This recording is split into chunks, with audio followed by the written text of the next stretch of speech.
The Simpsons for 2024 are genuinely eerie. This one is absolutely disturbing. Yes, because one or two real-world events which have some similarity to a fictional TV cartoon that has been running since the late 80s basically means you're a prophet in 2024. That is not predicting. That's called cherry-picking things to suit your beliefs. In fact, the majority of these predictions are photoshops and edits. Season 24, Episode 9. Homer Simpson is preparing a bunker fully stocked with provisions for his family, anticipating something dreadful on the horizon. Shortly after, a solar superstorm strikes Springfield, a silent, invisible tempest sweeping through the town, causing severe consequences. This catastrophic event leads to a complete shutdown. No internet, no electricity. That's literally not what happened in Season 24, Episode 9, which, by the way, aired in 2013, and it contains no mention of 2024, a solar storm, or anything relating to the sun. And just in case you're curious, here's a quick rundown. Homer and Marge take the kids to a kids' fun centre, which he hates because he has to watch the kids. The kids then end up in a secret room and are dressed in black suits and white shirts and told welcome to the Mormon Church, America's most respectable cult. Homer sees a bunch of dads who have abandoned their fatherly duties, so he does as well. The dads end up fighting each other, which traumatises Homer into thinking civilization won't survive a worldwide catastrophe. He then meets a man who is a survivalist prepper, who introduces him to the world of survivalists and quickly joins them, abandoning his job at the nuclear power plant.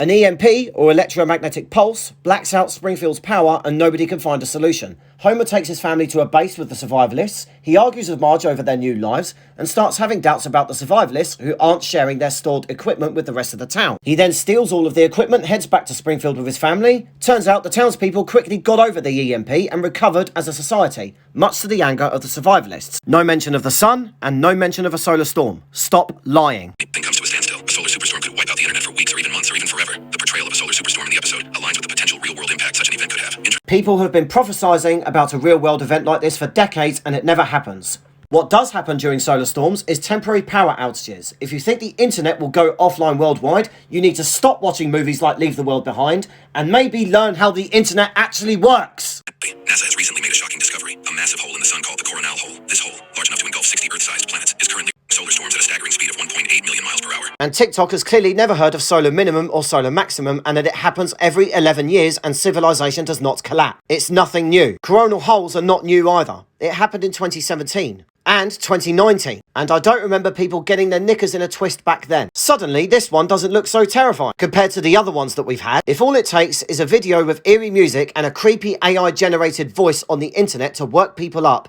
then this should have had people panic buying toilet roll because it is way bigger. Especially this one. What this guy has conveniently left out of the video. As time goes by, this coronal hole will rotate away from the Earth and will no longer be an issue. But by then, normies would have completely forgotten about it and moved on to the next current thing. The sun experiences what are called solar cycles, a roughly 11-year period of solar activity, driven by the sun's magnetic field and indicated by the intensity and frequency of visible sunspots. Solar minimum is when there are very little to no sunspots and there is less solar activity.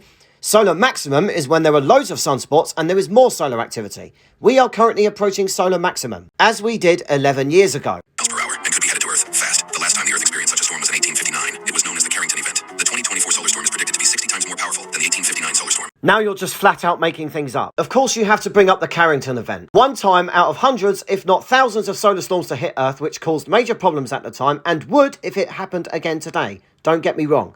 But it hasn't. Nobody knows when a solar storm is coming towards us until it happens. It takes 1 to 3 days at least, or minutes at most, for these storms to reach us. Anyone who tells you there is one on the way in a few weeks or months is flat out lying to you. This is the equivalent of worrying about being killed by a shark after watching Jaws. The sea, much like the sun, is pretty damn big, and it rotates, much like the Earth orbits it. The sun releases these things regularly in every direction. The vast majority of them do not hit us because we're not directly facing the area of the sun that the storm has been released from. Solar activity is monitored every single day, non-stop, 24 hours a day, 7 days a week, because of the Carrington event that happened 200 years ago. So that power grids and the like can be warned in advance when something is coming towards us. Just because Bruce decided one day he was going to eat some poor schmuck swimming off of the coast doesn't mean that he's going to eat you for breakfast. Just like because a Carrington event happened once, it doesn't mean it's guaranteed to happen this time round.